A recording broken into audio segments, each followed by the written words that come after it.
오늘도 말씀을 이해하는 은혜와 기도응답의 은혜가 넘치기를 소원합니다. 함께 묵상하실 말씀은 창세기 49장 29절에서 33절 말씀입니다. 같이 말씀을 읽겠습니다. 그가 그들에게 명하여 이르되 내가 내 조상들에게로 돌아가리니 나를 햇사람 에브론의 밭에 있는 굴에 우리 선조와 함께 장사하라. 이 굴은 가나안 땅 마므레 앞 막벨라 밭에 있는 것이라. 아브라함이 햇사람 에브론에게서 밭과 함께 사서 그의 매장지를 삼았으므로 아브람과 그의 아내 사레가 거기 장사되었고 이삭과 그의 아내 리브가도 거기 장사되었으며 나도 레아를 그곳에 장사하였노라. 이 밭과 거기 있는 굴은 햇사람에게서 산 것이니라. 야곱이 아들에게 명하기를 마치고 그 발을 침상에 모으고 숨을 거두니 그의 백성에게로 돌아갔더라. 아멘. 오늘 말씀은 147세를 일기로 이 땅의 삶을 마무리하고 하나님의 부르심을 받는 야곱의 죽음에 관한 부분입니다. 창세기는 대부분 야곱의 이야기라고 해도 과언이 아닌데요. 아브라함의 이야기는 12장에서 시작해서 25장까지입니다. 25장에서 아브라함이 175세에 죽는 이야기가 나오고 바로 에서와 야곱이 태어나는 이야기가 나옵니다. 그리고 오늘 49장과 50장까지 야곱 가족에 대한 이야기인 것이죠. 이렇게 창세기의 절반을 차지하는 이야기가 야곱 일가의 이야기입니다. 야곱의 이야기는 태어나서 죽을 때까지 여러 지역을 옮겨 다니며 살아온 그의 삶의 궤적을 따라 이어집니다. 그리고 오늘 야곱은 이 땅에서의 삶이 마무리가 되어 하나님 앞에 부르심을 받습니다. 우리는 야곱의 일대기를 단순히 파란만장한 삶을 살았던 한 남자의 이야기로 읽어서는 안 됩니다. 야곱과 야곱의 가족의 이야기를 통해서 우리에게 해 주시고자 하시는 하나님의 메시지를 바로 파악하여야 되겠습니다. 이 시간 야곱의 생애 전체를 이야기할 수 없으니 야곱이 147세로 애굽에서 죽었다는 점, 그리고 가나안 땅에 있는 조상들의 무덤에 장사되었다라는 것을 중심으로 묵상을 하겠습니다. 29절에서 죽음을 앞둔 야곱은 조상들에게로 돌아간다라고 이야기를 합니다. 조상들이 죽은 것처럼 자신도 죽을 것이다 라는 말이죠. 하지만 이 말은 중의적인 의미가 있습니다. 이 땅은 내가 묻힐 땅이 아니고 나는 죽어서라도 다른 땅, 조상들도 소망을 둔 그 땅으로 가야 하겠다라는 뜻이 담겨져 있는 것입니다. 야곱이 가고자 한 땅은 가나안 땅입니다. 그런데 가나안 땅에서 살았던 야곱의 조상들인 아브라함과 이삭은 자기 소유로 등기되어 있는 땅이 유일하게 한 곳 빼고는 없었습니다.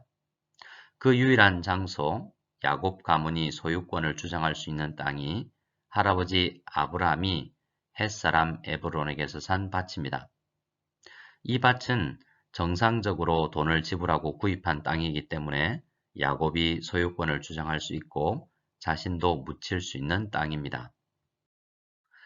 31절은 지시대명사를 사용해서 그 장소를 여러 번 부릅니다. 거기에 아브라함과 아내 사라가 장사되었고 거기에 이삭과 아내 리브가도 장사되었는데 야곱도 그곳에 레아를 먼저 장사했습니다. 이제 야곱 자신도 그곳에 레아와 함께 묻히고 싶다라고 이야기를 하고 있는 것입니다. 부탁이라기보다는 명령에 가깝죠. 아마도 아들들에게 아버지 야곱은 정말 간절히 그곳에 묻히고 싶다라는 생각을 피력합니다. 야곱은 여러 번 강조하며 자신이 묻혀야 할 장소를 특정해서 말하고 있는 것입니다. 야곱은 다시 한번 그 땅은 햇사람에게서 정상적인 대금을 지불하고 산 것이기 때문에 합법적으로 그곳에 장사 지낼 수 있다라는 이야기를 합니다. 그리고 하나님께서 야곱을 부르십니다. 향년 147세였습니다. 오늘 우리가 함께 살펴본 이 짧은 말씀은 이해하기가 어렵지 않습니다. 야곱이 죽기 전에 자신이 묻힐 매장지에 대한 설명을 했다라는 것이 이야기의 전부입니다. 그러나 이 이야기를 읽으며 우리는 여러 질문을 던져볼 수 있습니다. 야곱은 13년 전 130세 고령으로 애굽으로 이주하여서 죽을 때까지 살았는데요. 저희 부모님도 그러하지만 연세가 높으신 분들은 자신들이 살아온 익숙한 장소를 떠나서 다른 곳으로 이동하여 살아간다는 것을, 특별히 말년을 보낸다는 것을 상당히 불편하게 생각하는 경향이 있습니다. 그런 면에서 야곱이 17년을 애굽에서 생활하고 죽었다는 것은 한편으로는 쉽게 납득이 가지 않습니다. 왜냐하면 요셉이 아버지 야곱과 형제들 그리고 조카들을 애굽으로 모셔올 때에는 가나안 땅에 5년간 더 기근이 있을 것이다 라는 이유 때문이었습니다. 그러면 5년이 지나고 다시 가나안 땅에 목축을 할 수 있는 환경과 상황이 되면 다시 가나안으로 돌아가야만 정상적이지 않겠습니까? 창세기 46장을 보면 야곱이 아들 요셉의 초청으로 애굽으로 내려갈 때에 하나님께서 야곱에게 하신 말씀이 기록되어 있습니다. 4절을 보면 야곱이 애굽으로 내려가는 길에 하나님께서 함께해 주실 것이고 또한 하나님께서 반드시 야곱을 다시 가나안 땅으로 올라오게 할 것이다 라고 약속하셨다라는 것을 알 수 있습니다. 야곱에게 지금은 애굽으로 내려가도 되지만 언젠가 반드시 다시 가나안으로 올 수 있게 하겠다라는 약속입니다. 야곱이 그토록 묻히고 싶어 했다면 5년간 기근이 마무리되면 다시 가나안 땅으로 가서 살다가 죽어야 하지 않겠습니까? 그러면 왜 야곱과 야곱의 12아들들은 계속 애굽에 머물러 있었을까요? 3절을 보면 그 이유를 알 수 있습니다. 하나님께서 야곱에게 말씀하십니다. 애굽으로 내려가기를 두려워하지 말라. 내가 거기서 너로 큰 민족을 이루게 하리라. 뭐라고 하십니까? 애굽에서 야곱 가문이 큰 민족을 이루게 하실 것이다 라고 하셨죠. 애굽에 내려간 야곱과 12명의 아들들은 큰 민족을 이루고 난 이후에 가나안으로 돌아올 것이다 라는 말씀을 하셨기 때문에 야곱과 그의 가족들은 애굽에 머물러 있는 것입니다. 사실 큰 민족을 이루게 하실 것이라는 약속은 할아버지 아브라함 때부터 하나님께서 약속하신 것입니다. 아니 명령하신 것이라고도 할 수 있습니다. 큰 민족을 이루기 위해서는 몇 가지 전제되어야 하는 것들이 있는데요. 우선 큰 민족을 이루기 위해서는 숫자가 많아야 합니다. 숫자가 많은 민족이 되기 위해서는 일정한 장소에서 기반을 잡고 생활해야만 하겠죠. 그러나 아브라함과 이삭과 야곱에 이르기까지 히브리 민족은 이곳저곳을 떠돌면서 생활하는 유목민으로 살았습니다. 유목민으로서는 큰 숫자를 이루어 민족으로 살아가기가 쉽지 않죠. 또한 큰 민족이 된다는 것은 단순히 숫자만 많아지는 것을 의미하지도 않습니다. 창세기 18장의 말씀을 보면 하나님께서 아브라함에게 큰 나라, 강대한 나라가 되어서 천하 만민이 그 나라를 통해서 복을 받게 될 것이다 라고 이야기했습니다. 19절을 보면 아브람과 이삭과 야곱의 후손들인 이스라엘이 큰 나라가 되는 것은 단순히 숫자가 많은 민족이 아니라 그 나라의 구성원 한 사람 한 사람이 여호와의 도를 지켜 의와 공도를 행하여야 한다라고 말씀하셨습니다. 하나님께서 만들어 가시고자 하는 나라는 숫자도 많고 또 하나님의 뜻을 잘 깨달아 하나님을 사랑하고 사람들을 사랑하는 민족, 같은 뜻과 같은 마음, 같은 사명을 가지고 이 땅을 살아가는 나라인 것입니다. 하나님은 그런 나라를 만드실 것이라는 것을 야곱이 깨달았던 것입니다. 야곱 가족을 애굽으로 보내시려는 하나님의 큰 계획을 생각해 보겠습니다. 먼저 요셉을 보내서 야곱 가족이 들어와 살 수 있는 장소와 환경을 만드시고 애굽의 고센 땅에 정착을 시켜서 큰 숫자를 이루게 하십니다. 그곳에서 하나님의 말씀을 공부하고 배워서 모든 그 나라의 구성원들이 하나님의 뜻을 깨달아 다른 민족을 위해서 복의 통로가 되는 나라, 그런 나라를 만드시려는 계획을 펼치시고 계신 것입니다. 야곱은 17년 전 애굽에 내려와서 그러한 나라를 만들기 위해서 기도하고 자녀들을 가르치다가 이제 그 사명을 다하고 자녀들에게 이 나라를 만들어 갈 것을 부탁하고 하나님의 부르심을 받은 것입니다. 그러면 애굽 땅에서 죽음을 맞이하며 자신을 애굽이 아닌 가나안 땅에 장사하라라는 야곱의 의도는 또 무엇이겠습니까?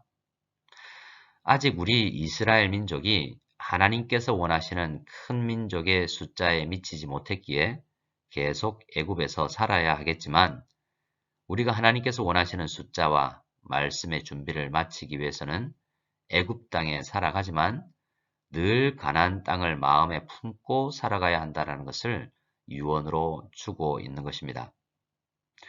유목민으로 살아가던 야곱의 가족들은 비록 우상을 섬기는 나라지만 당시 가장 문화가 발전한 애굽에 가서 살게 되면 애굽과 동화되어 버리기 십상이었을 것입니다. 그래서 야곱과 요셉은 애굽으로 내려는 가되 일정한 거리를 그들과 두어서 애굽에 흡수되어 버리는 것을 방지하며 생활했습니다. 우리는 또 한 가지 이스라엘을 가나안이 아니라 애굽에서 큰 민족을 만들고 나서 가나안 땅으로 옮기시겠다라는 의도를 생각해 볼 필요가 있습니다. 이리저리 돌아다니는 유목민들은 문화를 발전시키기 어려운 요건이 있습니다. 그래서 하나님은 가나안 땅에 정착하여 국가를 이루는 이스라엘을 만들기 위해서 당시 가장 발달한 애굽의 다양한 학문과 발달한 체계를 가까이서 보고 배우게 하신 의도도 있으신 것입니다.